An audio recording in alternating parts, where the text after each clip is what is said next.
बिस्मिल्लाहिर्रहमानिर्रहीम। तो pathology of heart में हमारा आज का टॉपिक है एथेरोस्क्लेरोसिस।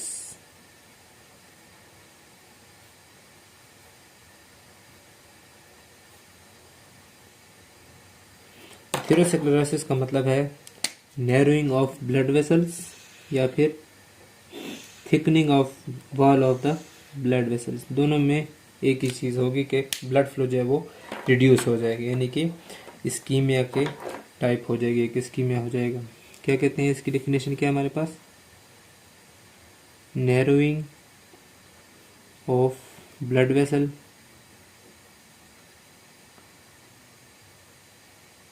means thickening of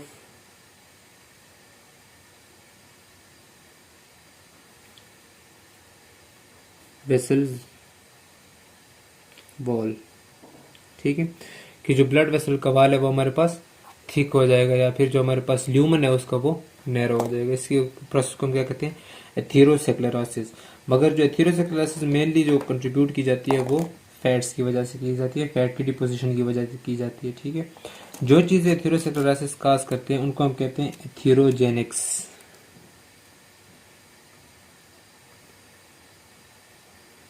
एथेरोजेनिक्स।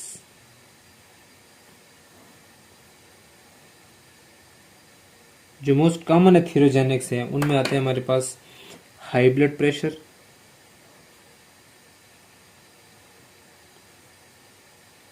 इसके अलावा high cholesterol, high sugar glucose level, nicotine etcetera. इनको हम कहते हैं एथेरोजेनिक्स, क्योंकि ये हमारे पास एथेरोस्क्लेरोसिस काज कराते हैं। इनकी जो साइड्स हैं, तो हम मोस्ट कॉमन से लीस्ट कॉमन की तरफ जाएंगे, लिखेंगे। तो इनकी जो मोस्ट कॉमन साइट है वो है एब्डोमिनल आउटर।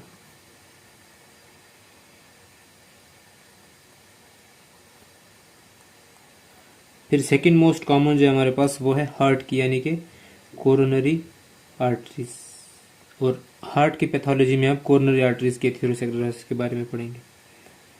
थर्ड मोस्ट जो है वो हमारे पास पोप्लाइटल रीजन में, जिनकी वजह से पेरिफेरल जो है ना वेस्कुलर कंस्ट्रक्शन होती है, पोप्लाइटल फोसा में मौजूद होते हैं। और फोर्थ है हमारे पास कैरोटिड, जिसकी वजह से अक्सर इस्कीमिक स्ट्रोक हो जाता है ब्रेन के अंदर। तो ये हमारे पास इसकी मोस्ट कॉमन सेट से लीस्ट कॉमन सेट्स की तरफ हम गए। तो हमारे पास साइट्स ऑफ एथेरोस्क्लेरोसिस जो कि मोस्ट कॉमन है। फिर आते हैं हमारे पास इसकी पैथोफिजियोलॉजी।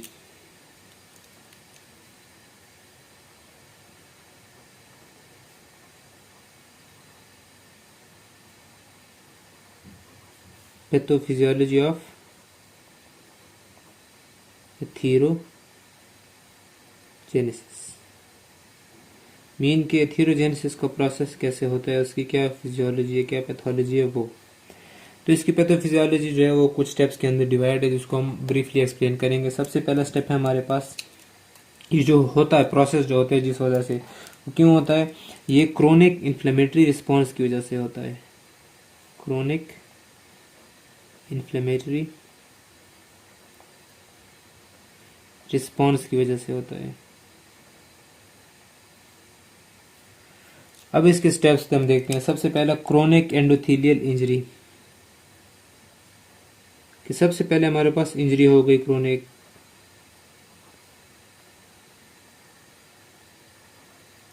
ठीक, हमें इसको एक ब्रीफली एक्सप्लेन करेंगे। इंजरी के बाद हमारे पास होती है एक्युमुलेशन ऑफ एलडीएल, यानी कि लो डेंसिटी लिपोप्रोटीन की एक्युमुलेशन। फिर आते हैं हमारे पास मोनोसाइट एडेशन, के मोनोसाइट वहां पर आकर एडेसिव प्रोसेस शुरू कर देते हैं, यानी कि वहां पे चिपकना स्टार्ट कर देते हैं।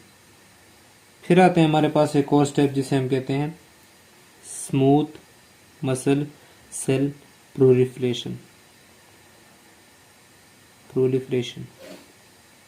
ठीक है, यानी कि स्मूथ मसल सेल की प्रोलिफरेशन शुरू हो जाती है, उनकी एक्टिवेशन स्टार्ट हो जाती है। फिर आते हैं हमारे पास फोर्थ के साथ ही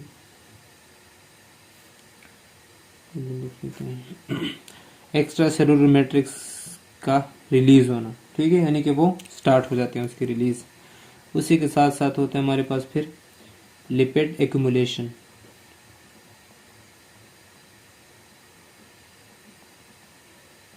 और लिपिड एक्यूमुलेशन के बाद आता है हमारे पास थ्रोम्बस फॉर्मेशन या थ्रोम्बोसिस, ठीक है। और फिर आता है हमारे पास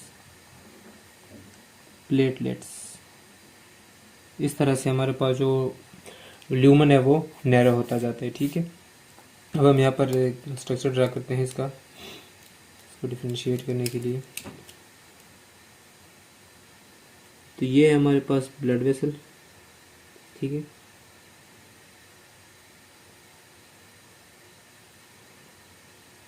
ये हम उसके अब एक एक वाल की जो है ना अलग अलग सेपरेशन देख रहे हैं। ये हमारे पास एंडोथीलियम,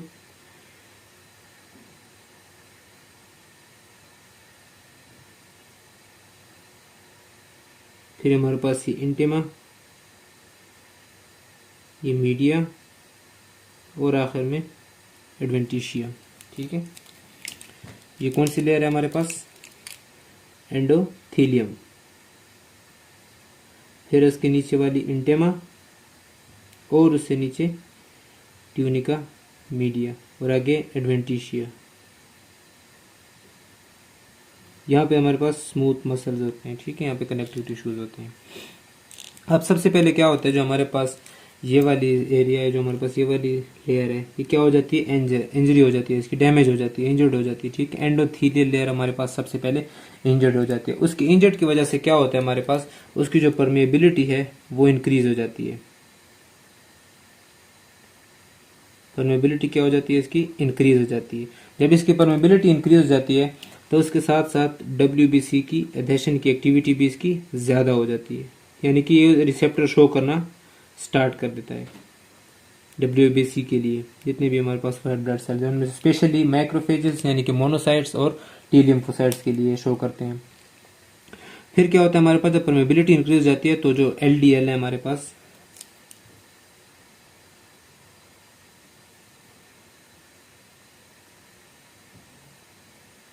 ये ब्लड के अंदर, ये ब्लड है, ठीक है, हमारा सारा यहाँ पे।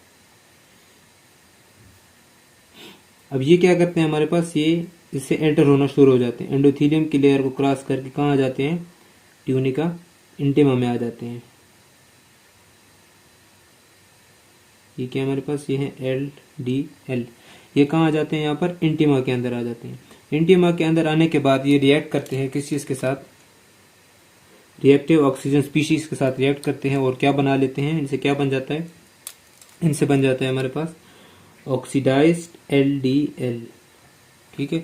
अब ये ऑक्सीडाइज्ड LDL जो है ये फिर ट्यूनिका इंटिमा से वापस नहीं जा सकते हैं एंडोथीलियम में, ठीक है। तो ये क्या करते हैं, ये जो हमारे पास इधर रिसेप्टर शो होना शुरू हुए थे, किस चीज़ के रिसेप्टर? WBC के। ये बुला लेते हैं, किस चीज़ को बुला लेते हैं? Monocytes plus T lymphocytes.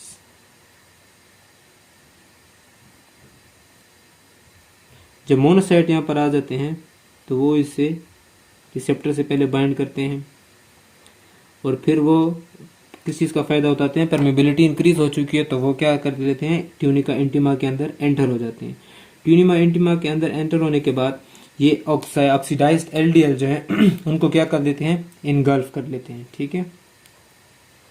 Engulf oxidised LDL सबसे पहला प्रोसेस इनका, ठीक है। कि ये जो हमारे पास इनके प्रोसेस क्या था हमारे पास, सबसे पहले इन्होंने इंटिमा के अंदर एंटर हुए, ठीक है। रिएक्टिव ऑक्सीजन स्पीशीज के साथ रिएक्ट करके क्या बना दिया? Oxidized LDL। और ऑक्सीडाइज्ड LDL अब क्या कर रहा है? वाल को डैमेज करने लगे, ठीक है। उधर रिसेप्टर से बाइंड होकर मोनोसाइट्स हैं वो क्या कर गए? एंडोथीलियल लेयर को क्रॉस करके किस चीज में आ गए? इंटिमा में। और ऑक्सीडाइज्ड LDL को वो खाने लगे, ठीक है। ये इनके अंदर ऑक्सीडाइज्ड LDL मौजूद है, ठीक है। अब ये जो स्ट्रक्चर है जिसके अंदर ऑक्सीडाइज्ड LDL भी है, मोनोसाइट ने खाया हुआ है, इसको हम क्या कहते हैं? Foam cell. फोम सेल, ठीक है। ये है हमारे पास फोम सेल।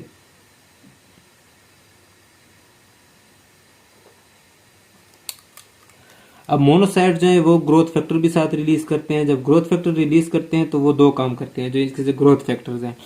वो पहला काम ये करते हैं कि वो जो स्मूथ मसल्स हैं उनकी प्रोलिफरेशन स्टार्ट कर लेते हैं,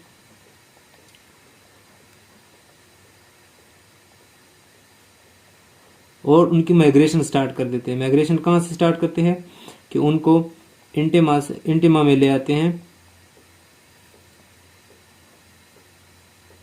ट्यूनिका मीडिया से। ठीक है, उनको ट्यूनिका मीडिया से इंटिमा में ले आते हैं।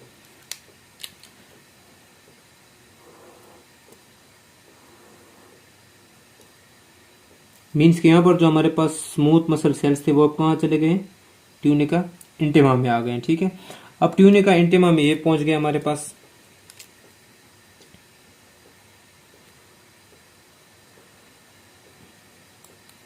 अब ट्यूनिका इंटिमा में स्मूथ मसल सेल्स भी हमारे पास मौजूद हैं। ये स्मूथ मसल सेल है, फॉर्म सेल्स मौजूद है।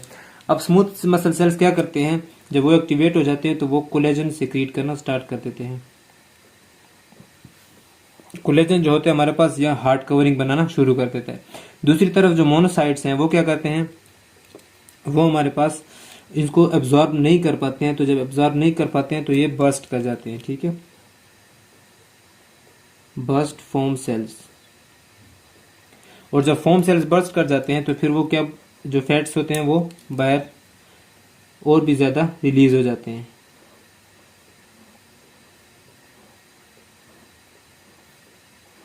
ठीक है, ये और ये और भी ग्रोथ फैक्टर रिलीज कर रहे होते हैं साथ साथ। आप एक्स्ट्रा सेलुलर मैट्रिक्स जो है वो इंक्रीज करना शुरू हो जाता है। एक्स्ट्रा सेलुलर मैट्रिक्स मीन्स यहाँ पर कोलेजन के जो ग्रोथ है वो बढ़ जाएगी। ठीक है, क्यों बढ़ गई है, क्योंकि स्मूथ मसल सेल जो है हमारे पास वो प्रोलिफरेट कर गए हैं, स्टिमुलेट हो गए हैं। तो यहाँ पर कोलेजन की तादाद भी हमारे पास बढ़ जाएगी।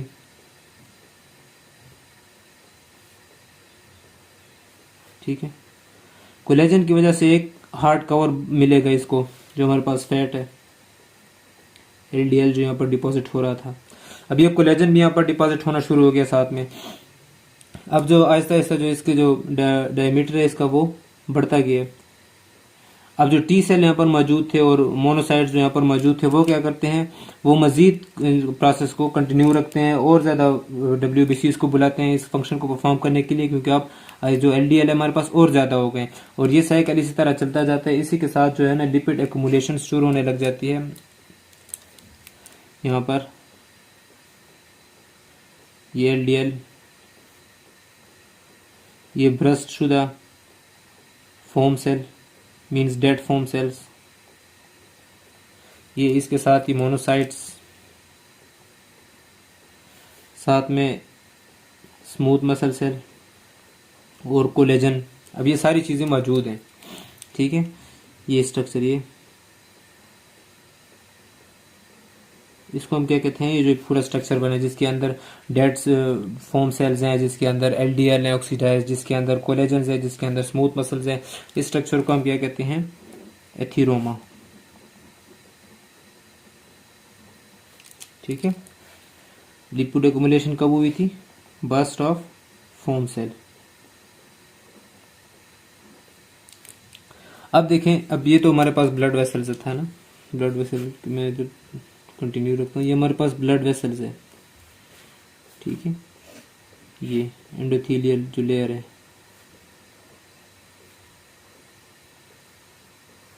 और ये उसका अपर पोर्शन। अब देखें विड्थ इसकी बहुत ज़्यादा कम होने लग गई है। ठीक है, देखें विड्थ बहुत ज़्यादा कम होने लग गई है। और हमारे पास जो वाल्व है, वाल्व की विड्थ यहाँ पर इतनी है। ठीक है, और यहाँ पर वाल्व की विड्थ देखें कितनी तक पहुँच गई है। तो ये definition narrow of blood vessels and thickening of vessels valve. अब इसके साथ क्या हो जाता है हमारे पास कि ये जो है ना वाल्व, ये यहाँ से बर्स्ट कर जाती है।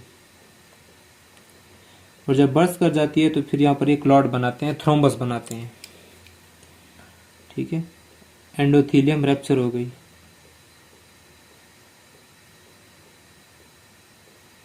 इस जगह पे ये सारे अब क्या बना लेंगे, यहाँ पर हमारे पास क्लॉट बनाना स्टार्ट हो जाएगा।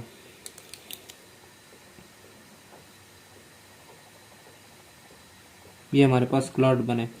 अब क्लॉट को ख़त्म करने के लिए फिर हमारे पास प्लेटलेट्स आ जाएंगे। तो ये जो हमारे पास ओवरऑल जो इसकी ब्लड वेसल की जो ओवरऑल विड्थ थी वो कम हो गई है। कम होते होते इतनी हो गई है कि उसने ब्लड फ्लो बिल्कुल ही रिस्ट्रिक्ट कर दिया है। और ब्लड फ्लो के रिस्ट्रिक्ट होने के बाद क्या हो जाएगा, हमारे पास इस्कीमिया हो जाएगा। ठीक है, तो ये हमारे पास कुछ इस तरह से वर्क कर रहे हैं।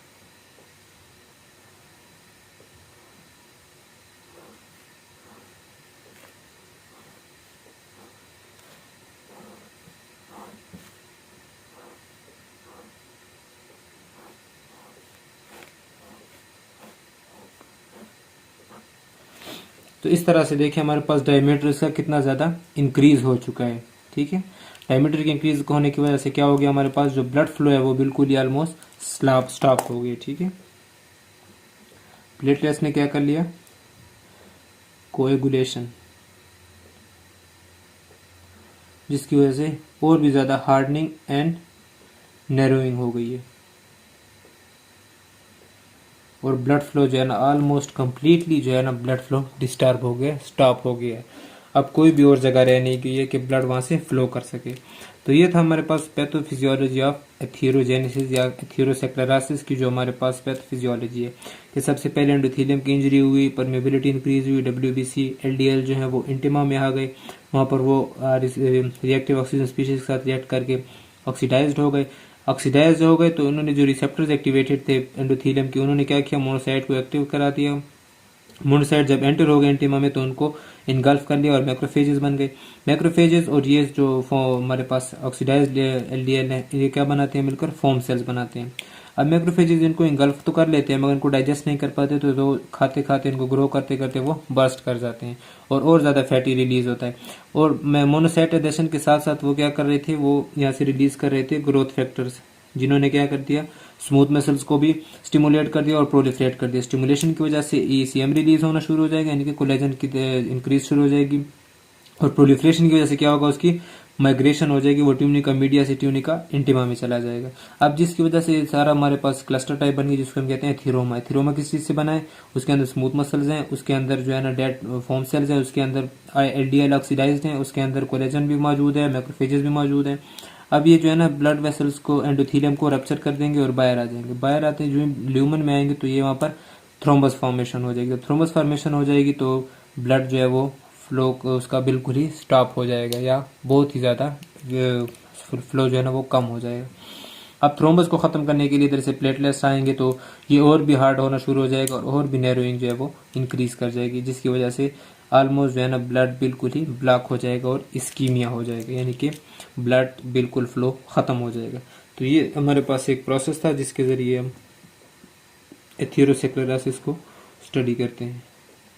ठीक है, फिर आ जाते हैं, अब इसमें देखें कि जो ये क्या है, क्रोनिक इन्फ्लेमेटरी रिस्पॉन्स, मीन्स कि ये हमारे इम्यून सिस्टम का ही एक फंक्शन है जिसने जो है ना ये काज किया।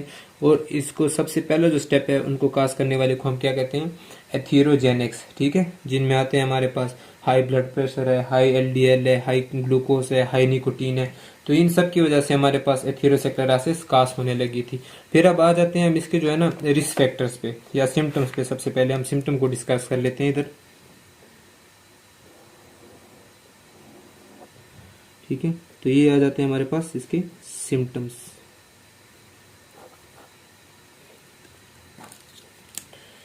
ठीक है, ये थे हमारे पास एथीरोजेनेसिस, जेनेक्स, साइट्स, पैथोफिजियोलॉजी,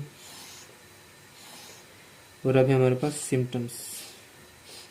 तो इसके सिम्टम्स ऑलमोस्ट तभी शो होते हैं जब जो नैरो है ना, उसकी जो नैरोइंग है वो 70% नैरोइंग हो जाए उसकी या उससे ज्यादा हो, तब ये हमारे पास क्या होता है, सिम्टोमेटिक होता है, यानी कि सिम्टम शो होने लगते हैं। उससे पहले ये एसिम्टोमेटिक होते हैं। अब इसके पोजीशन पे डिपेंड करता है कि ये कौन सी पोजीशन पे मौजूद है, तो सिम्टम भी उसी लिहाज से चेंज करेंगे। फॉर एग्जांपल अगर ये हमारे पास मौजूद है हार्ट के अंदर, ठीक है, कि हार्ट के अंदर जो है ना, हार्ट वाली जो आर्टरीज है, मीन्स कोरोनरी आर्टरीज जो है उनके एथीरोसेक्लेरोसिस हो गई, तो हमारे पास क्या सिम्टम्स होंगे, एंजाइना होगा वहां पे। ठीक है, यानी कि चेस्ट पेन होगी हमारे पास। फिर एंजाइना की भी टाइप्स है, वो हम आगे डिटेल में पढ़ेंगे, स्टेबल एंजाइना, अनस्टेबल एंजाइना, वेसोस्पाज्मिक, ठीक है। फिर आते हैं हमारे पास सिम्टम्स, जिसमें अगर ब्रेन की कोई आर्टरी जो है ना वो एथेरोस्क्लेरोसिस का शिकार हो गई, मीन्स के कैरोटिड आर्टरीज, तो फिर इसमें क्या होगा, हमारे पास जो है वो से स्ट्रोक होगी, इस्कीमिक स्ट्रोक, ठीक है, शॉक लगेगा एक किस्म का, जिसमें फिर ब्लड फेस स्लर्ड स्पीच आ जाती है, ठीक है, और इम्यूवेबल आ जाते हैं, डिजीनेस आ जाती है, तो ये सारे उसके सिम्टम आ जाते हैं। और अगर ये हमारे पास लिम्स में होगा तो फिर क्या होगा, ये वीकनेस होगी, मे बी कि इमूवेबल हो अगर ये लॉन्ग टर्म होगा, ठीक है, नमनेस हो सकती है, रेनाल्ड्स फिनोमेना हो सकता है जिसमें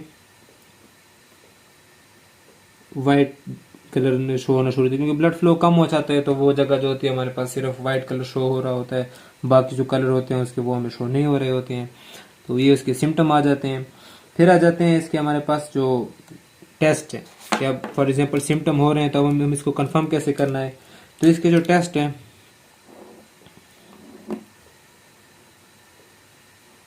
वो कौन कौन से हैं, डायग्नोस्टिक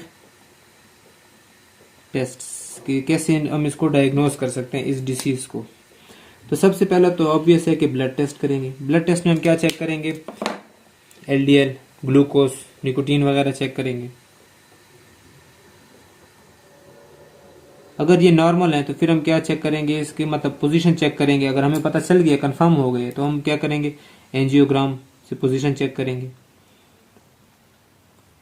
इस तरह कोरोनरी आर्टरीज में जो अगर एथेरोस्क्लेरोसिस होती है तो वो एंजाइना काज करती है, तो हम ईसीजी से भी पता लगा सकते हैं।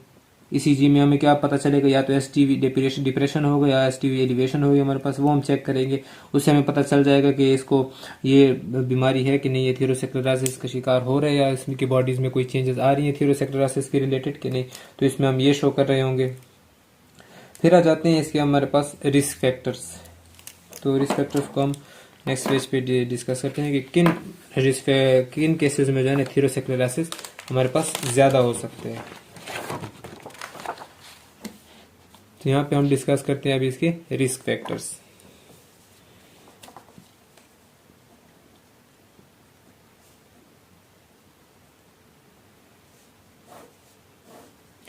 जो एथेरोस्क्लेरोसिस के रिस्क फैक्टर्स है ये दो पार्ट्स में डिवाइड है। एक है हमारे पास मॉडिफाइएबल, कि जिनको हम मॉडिफाई कर सकते हैं, इजीली हम उनको चेंज कर सकते हैं, और एक वो जो मॉडिफाइएबल नहीं है, यानी कि जो हमारे कंट्रोल में नहीं है। जो मॉडिफाइएबल है उनमें आते हैं हमारे पास, फॉर एग्जांपल अगर शुगर की वजह से है तो हम उसको मॉडिफाई, इसको कंट्रोल कर सकते हैं, शुगर इनटेक कम कर सकते हैं। अगर कोलेस्ट्रॉल के ज़्यादा होने की वजह से है तो हम इसको भी कंट्रोल कर सकते हैं, हम ऐसी खुराक यूज़ कर सकते हैं जिसके अंदर कोलेस्ट्रॉल कम होगा। अगर वो जो है स्मोकिंग की वजह से है तो हम ये भी कंट्रोल कर सकते हैं कि स्मोकिंग हम छोड़ दें या उसको कम कर दें, निकोटीन पैचेस यूज़ करें कुछ वक्त के लिए, ताकि जो हमारे पास विथड्रॉल सिंड्रोम है वो ख़त्म हो जाए। अगर ब्लड प्रेशर हाई है तो हम ऐसी खुराक यूज़ कर सकते हैं जिसमें ब्लड प्रेशर जिसकी वजह से कम हो सकता है, फॉर एग्जांपल हम नमक कम कर लें, हम कोई मेडिसिन ऐसी लें, ठीक है। इसके अलावा हमारे पास ओबेसिटी हमारे अंडर कंट्रोल है, कि हम अगर डेली एक्सरसाइज करें, ऐसी खुराक यूज़ करें जो हमें ओबीस ना करे, तो उस वजह से भी हम इसको रिड्यूस कर सकते हैं, रिस्क फैक्टर्स। फिर आते हैं हमारे पास नॉन मॉडिफाइबल या अनमोडिफाइबल, जो कि हमारे कंट्रोल में नहीं है। तो नॉन मॉडिफाइबल या अनमोडिफाइबल में आता है सबसे पहला एज, कि एज हम कंट्रोल नहीं कर सकते। फिर आता है हमारे पास जेंडर, कि जेंडर भी हमारे कंट्रोल में नहीं है। और फिर आ जाते हैं हमारे पास जीनेटिक्स। तो ये तीन जो केसेस हमारे पास ये नॉन मॉडिफाइबल है, मतलब हमारे कंट्रोल में नहीं है। अब हम देखते हैं कि इनकी वजह से कैसे जो है ना स्पेशली काज हो रहे हैं। फॉर एग्जाम्पल शुगर की वजह से क्यों हो रहा है, कोलेस्ट्रॉल की वजह से क्यों हो रहा है, या इन चीज़ों की वजह से क्यों हो रहा है। फिर हम देखेंगे कि लाइफ स्टाइल क्या चेंजेस कर सकते हैं कि हम मॉडिफाइबल को ठीक कर सकें। नॉन मॉडिफाइबल तो ऑब्वियसली हमारे बस में नहीं है, तो हम पहले इनको डिस्कस करते हैं, ठीक है। फिर हम इसका ट्रीटमेंट डिस्कस करेंगे। अब हम इधर डिस्कस करते हैं रिस्क फैक्टर के मैकेनिज्म। रिस्क फैक्टर मैकेनिज्म,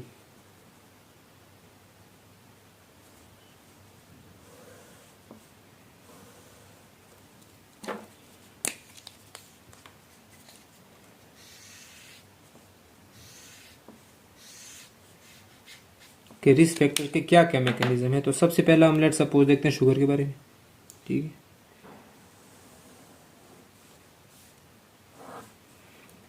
सबसे पहले हमारे पास डायबिटीज। तो डायबिटीज में क्या होता है हमारे पास, ऑब्वियसली हाइपर ग्लाइसीमिया, ठीक है, मीन्स के ग्लूकोज की अमाउंट हमारे ब्लड में ज़्यादा हो जाती है हाइपर डायबिटीज़ के केस में। अब हाइपर ग्लाइसीमिया से क्या होता है आगे, तो हाइपर ग्लाइसीमिया से हमारे पास ये चेंजेस आती हैं। सबसे पहला कि ब्लड प्रेशर हाई होगा, ठीक है, उसके साथ साथ जो है लिपिड कंसंट्रेशन हाई होगी बॉडी में, क्यों, क्योंकि इंसुलिन की रेजिस्टेंस कम हो गई होगी, ठीक है। और हाइपो इंसुलिनीमिया में भी यही होता है कि लिपिड हमारे पास बढ़ जाते हैं, कोलेस्ट्रॉल की सिंथेसिस। सिमिलरली जो ग्लाइकोसाइलेशन का प्रोसेस है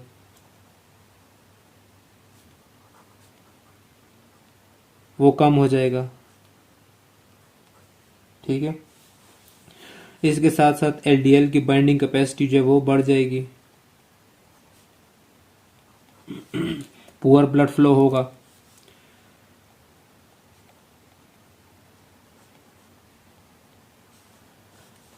तो ये जो रीजंस है ना हमारे पास, इनकी वजह से क्या होगा, ऑब्वियसली थीरोसेक्लेरोसिस होगी बॉडी में। तो ये कौन काज कर रहा था हमारे पास, डायबिटीज। अब हम डिस्कस करते हैं, इसको कर लेते हैं हम जेंडर को।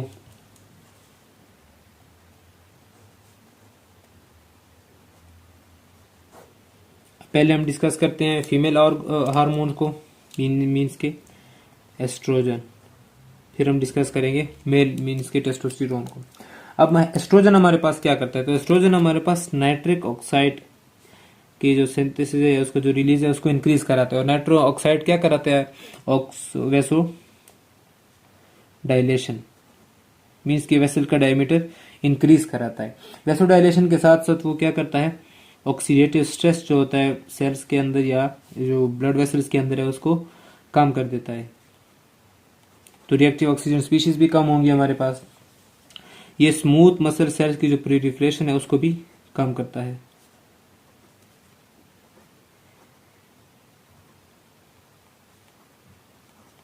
इसी के साथ साथ जो हमारे पास लिवर कोलेस्ट्रॉल का जो रिमूवल है उसको बढ़ा देता है, यानी कि लिवर के जरिए कोलेस्ट्रॉल को रिमूव कराता है। लिवर कोलेस्ट्रॉल रिमूवल को इंक्रीज करता है, ठीक है। नाइट्रिक ऑक्साइड को इंक्रीज कराता है, वेसोडाइलेशन काज करता है, ऑक्सीडेटिव स्ट्रेस को कम करता है, स्मूथ मसल की प्रोलिफरेशन कम करता है और लिवर कोलेस्ट्रॉल के रिमूवल में हेल्प करता है, ठीक है। फिर आता है हमारे पास टेस्टोस्टेरोन। तो टेस्टोस्टेरोन क्या करता है हमारे पास, टेस्टोस्टेरोन जो है वो फोम सेल की फॉर्मेशन इंक्रीज कराता है। इसी के साथ साथ वो एथेरोजेनेसिस को भी इंक्रीज कराता है, मीन्स वो प्रोसेस जिसके जरिए थ्रोमा बन रहा था। और वेस्कुलर एंडोथेलियल के जो वेस्कुलर एंडोथेलियल के एपोप्टोसिस को इंक्रीज कराता है इंजरी की सूरत में। तो ये इन सब की वजह से क्या होता है आगे, as a side effect atherosclerosis increase हो जाती है। तो जेंडर में ये वजह है। इस तरह स्मोकिंग में देखें तो क्या होगा, निकोटीन हमारे पास ज्यादा होगा। जब निकोटीन ज्यादा होगा तो सिमिलरली उसकी नैरोविंग होती जाएगी ब्लड वेसल्स की। और इसी तरह अगर हम कंसीडर करते हैं स्मोकिंग की वजह से कार्बन मोनोऑक्साइड को, तो कार्बन मोनोऑक्साइड की वजह से ऑक्सीजन की एफिनिटी कम होगी, तो हाइपोक्सिक इंजरी होगी। और हर किस्म की इंजरी की वजह से सिमिलरली अगर ब्लड प्रेशर ज्यादा होगा तो फिर शेयर स्ट्रेस बढ़ेगा, मीन्स के एंडोथेलियल को जो है ना फ्लेक्सिबिलिटी, मतलब वो अपने वक्त से ज्यादा जो कॉन्ट्रैक्ट करना पड़ेगा उनको, तो वो क्या कर जाएंगे, इंजर्ड हो जाएंगे। इस तरह एज में देखें तो एज में ब्लड वेसल्स की जो इलास्टिसिटी है वो कम हो रही होती है और ब्लड प्रेशर ज्यादा हो रहा होता है। और ब्लड प्रेशर की वजह से हमें पता है कि उसमें काज होती है एथेरोस्क्लेरोसिस। तो वो रीजंस भी हैं, ठीक है, मगर ये थोड़े ज्यादा इंपॉर्टेंट थे इसलिए सिर्फ इनको हाईलाइट किया गया, वो भी मैंने आपको वर्बली डिस्कस कर दिए।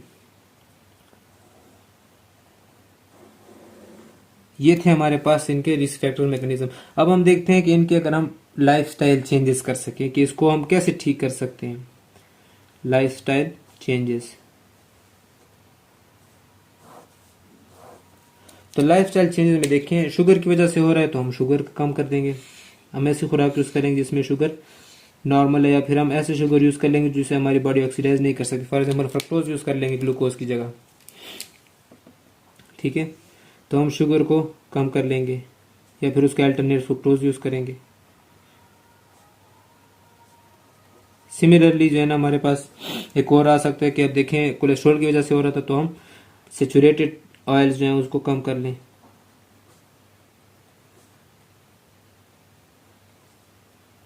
सेचुरेटेड ऑयल मीन घी वगैरह, फैट्स वगैरह, ठीक है। अनसेचुरेटेड तो और वो हम आसानी से हम डाइजेस्ट कर पाते हैं, मगर सेचुरेटेड वो भी हाई एक्सेस में तो हर चीज़ नुकसानदेह है, मगर फिर भी अनसेचुरेटेड जो है वो ज़्यादा फायदेमंद है बनिस्बत कि सेचुरेटेड, क्योंकि सेचुरेटेड को डिजोल्व करने की कैपेसिटी बहुत मुश्किल होती है, उसको टाइम ज़्यादा चाहिए होता है, उसकी एबिलिटी नहीं होती बॉडी की इतनी कि जल्दी जल्दी उसको डाइजेस्ट कर पाए। सिमिलरली अगर हम स्मोकिंग कर रहे हैं तो स्मोकिंग को हमें कम कर देना चाहिए, जिसकी वजह से कोई इंजरी काज ना हो और हमारे पास एथेरोस्क्लेरोसिस ना हो। हमें डेली एक्सरसाइज करना चाहिए ताकि ओबीस ना हो हमारी बॉडी, फूड हमें ऐसा लेना चाहिए, ठीक है। तो ये हमारे पास कुछ लाइफस्टाइल चेंजेस थी जो कि एथेरोस्क्लेरोसिस के रिस्क फैक्टर को कम कर सकती है। अब आते हैं हमारे पास ट्रीटमेंट। तो ट्रीटमेंट हमारे पास दो तरह की होती है, एक मेडिकेटेड और एक नॉन मेडिकेटेड। इधर लिखते हैं हम ट्रीटमेंट।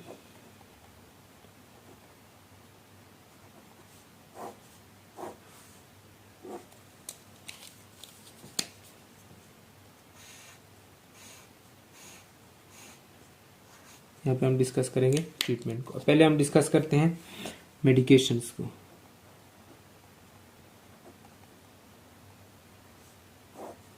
तो मेडिकेशंस हमारे पास डिपेंड करती है एटियोलॉजी पे कि किस वजह से जो है ना काज हो रही है।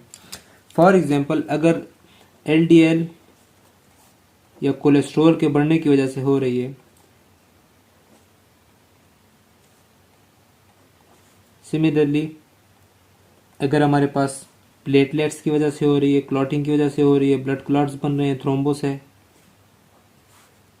या अगर हमारे पास हाइपरग्लाइसीमिया की वजह से है, मीन के डायबिटिक पेशेंट है, या हमारे पास हाइपरटेंशन की वजह से है, मीन के ब्लड प्रेशर हाई है। तो कोलेस्ट्रॉल को कम करने के लिए अगर हम कोलेस्ट्रॉल से वो बंदा इफेक्टेड है तो हम उसको मेडिसिन देंगे, स्टेटिन्स और या फिर फाइब्रेट्स। ये क्या करेंगे, ये इम्प्रूव जो कोलेस्ट्रॉल है एक्सेस एलडीएल इसको हम डाइजेस्ट करके खत्म करने में मदद देंगे। प्लेटलेट्स के लिए हम एस्पायरिन यूज करेंगे, ब्लड थिनर, एस्पायरिन फार्मूला। हाइपरग्लाइसीमिया के हमारे पास अगर पेशेंट तो हम मेटफॉर्मिन यूज करेंगे उसके लिए, या फिर इंसुलिन इंजेक्शंस। इंसुलिन इंजेक्शन से लिपिड भी कम होगा, मगर वो इनडायरेक्ट प्रोसेस है। और हाइपरटेंशन के लिए हम या तो उसे देंगे एस इनहिबिटर्स, ठीक है, जो कि एंजियोटेंसिन कन्वर्टिंग एंजाइम को इनहिबिट कर देगा, जिसकी वजह से जो है ना वैसोडाइलेशन होगी तो ब्लड प्रेशर ऑब्वियसली कम हो जाएगा। या फिर हम उसको देंगे कैल्शियम चैनल ब्लॉकर्स, जो कि कैल्शियम चैनल को ब्लॉक कर देंगे, जिसकी वजह से जो है ना रिलैक्सेशन होगी, रिलैक्सेशन की वजह से ब्लड वेसल वो डायलेट कर देंगे, तो उस वजह से भी ब्लड प्रेशर एक तरह से कम हो जाएगा। तो ये हमारे पास वो मेडिकेशन है जो कि ट्रीटमेंट से हम इसकी एटियोलॉजिकल ट्रीटमेंट हम का जो है उसका ट्रीटमेंट करा सकते हैं। फिर आ जाती है हमारे पास ऐसी ट्रीटमेंट जो नॉन मेडिकेटेड है या सर्जिकल है या ऑपरेशन, ठीक है, सर्जिकल ट्रीटमेंट। तो उसमें आ जाते हैं हमारे पास एक एंजियोप्लास्टी, कि हम जो है ना कैथेटर इंसर्ट करते हैं और उसके जरिए जो है ना वो जो प्लाक जहाँ पे बना हुआ है, जो जगह जगह जो क्लोज हो गई उसको हम ओपन करा देते हैं। फिर आते हैं हमारे पास एंडार्टेरेक्टोमी, मेन के उस जगह से हम फैट को रिमूव करा देते हैं, रिमूव फैट डिपॉजिट, जिस जगह पे फैट डिपॉजिट हुआ हो तो ऑब्वियसली जो नैरो हुई थी वो नैरोइंग उसकी कम हो जाएगी या ख़त्म हो जाएगी। या अगर थ्रोम्बस बना हो तो हम क्या करेंगे, उसको थ्रोम्बोलाइटिक थेरेपी करेंगे, मीन्स की उसके थ्रोम्बस की लाइसिस करा देंगे, थ्रोम्बस को स्प्लिट करा देंगे, उसको तोड़ देंगे, जिसकी वजह से दोबारा से ब्लड फ्लो नॉर्मल हो जाएगा। या तो फिर अगर कंप्लीट हो गई जिसकी में एक भी काम नहीं करे तो हम उसकी बाईपास सर्जरी कर देंगे, मतलब कोई और जगह से हम ब्लड वेसल्स लेके वहां पर स्टिच करा देंगे, ठीक है, जिसकी वजह से जो है ना ब्लड फ्लो दोबारा से नॉर्मल हो जाएगा। तो ये हमारे पास इसकी ट्रीटमेंट में आते हैं हमारे पास कि किसी तरह डिपेंड करता है कि अगर मेडिकेशन ट्रीटमेंट है तो हम उनको एटियोलॉजिकली अगर कोलेस्ट्रॉल की वजह से है तो तब क्या देंगे, प्लेटलेट्स में क्या देंगे, हाइपरग्लाइसीमिया, तो ये आपको सारा पता चलेगा ब्लड टेस्ट की वजह से कि अगर फॉर एग्जाम्पल आपने ब्लड टेस्ट किया, कोलेस्ट्रॉल नॉर्मल है, प्लेटलेट्स नॉर्मल है, ग्लूकोज लेवल हाई हुआ है तो आप उसमें क्या देंगे, मेटफॉर्मिन देंगे। इस तरह अगर ब्लड प्रेशर सिर्फ हाई है और बाकी ये कोई भी चीज़ नहीं है तो फिर हम उनको एस इनहिबिटर पर ला देंगे या फिर कैल्शियम चैनल ब्लॉकर प्रिस्क्राइब करेंगे। तो ये डिपेंड करता है उन पे। और अगर ट्रीटमेंट मतलब इतना कोई माइल्ड है, एथेरोस्क्लेरोसिस ज़्यादा खतरनाक नहीं है, तो फिर हम उन लाइफस्टाइल चेंजेस भी साथ कहेंगे कि आप लाइफस्टाइल चेंजेस भी अप्लाई करें अपनी लाइफ में। जो मॉडिफाइबल काजेज है उनके लिए, सिर्फ जो नॉन मॉडिफाइबल है उनको लाइफस्टाइल चेंजेस से इतना फर्क नहीं पड़ेगा, क्योंकि वो आप देखें एज, आप लाइफस्टाइल चेंजेस से एज तो नहीं कम कर सकते, ना जेंडर चेंज करा सकते हैं, ना जेनेटिक्स चेंज कर सकते हैं। हाँ, जो जीन थेरेपी है वो थोड़ी बहुत डिसीजेस के लिए वर्क करती है, मगर अभी तक हर डिसीज के लिए अब वर्कफुल नहीं है, ठीक है। तो ये थे आज का हमारा टॉपिक जिसमें हमने स्टडी किया एथेरोस्क्लेरोसिस, उसकी पैथोजेनेसिस, पैथोफिजियोलॉजी, उसके हमने रिस्क फैक्टर्स डिस्कस किए, रिस्क फैक्टर का मैकेनिज्म कि क्यों ये रिस्क फैक्टर है, लाइफस्टाइल चेंजेस क्या हो सकते हैं जिसमें हम इसको ट्रीट कर सकते हैं, और इसके हमने ट्रीटमेंट भी पढ़ी है। और एथेरोस्क्लेरोसिस की मोस्ट कॉमन लोकेशन कौन सी है, एब्डोमिनल आर्टरी, और जो सेकंड मोस्ट कॉमन है वो कोरोनरी। और हमारा इस टॉपिक से रिलेटेड कोरोनरी है क्योंकि हम हार्ट की पैथोलॉजी में पढ़ रहे हैं एथेरोस्क्लेरोसिस को। फिर हमने इसके डायग्नोसिस टेस्ट देखे, इसके सिम्टम्स डिस्कस किए कि सिम्टम्स कब शो होंगे, जब ये 70% तक नैरो हो चुकी होगी या उससे ज्यादा होगी। अगर उससे कम होगी तो तब तक हमारे पास कोई भी सिम्टम शो नहीं होंगे। फिर हमने एथेरोजेनिक्स पढ़े कि वो चीजें जिनकी वजह से एथेरोस्क्लेरोसिस हो सकती है, जिनमें हाई ब्लड प्रेशर आता है, एलडीएल की जो सेक्रेशन ज्यादा हो या एब्जॉर्प्शन ज्यादा होगी, ग्लूकोज लेवल ज्यादा होगा, निकोटीन होगा हमारे पास बॉडी में। साइट जो है वो हमारे पास मोस्ट कॉमन एब्डोमिनल साइट है, फिर कोरोनरी आर्टरीज है, फिर पोप्लाइटल आर्टरीज और फिर कैरोटिड आर्टरीज है। तो इस तरह हमारे पास ये पूरा प्रोसेस हमने डिटेल में डिस्कस किया, और इसके बाद हमारे पास एथेरोस्क्लेरोसिस का टॉपिक खत्म होता है।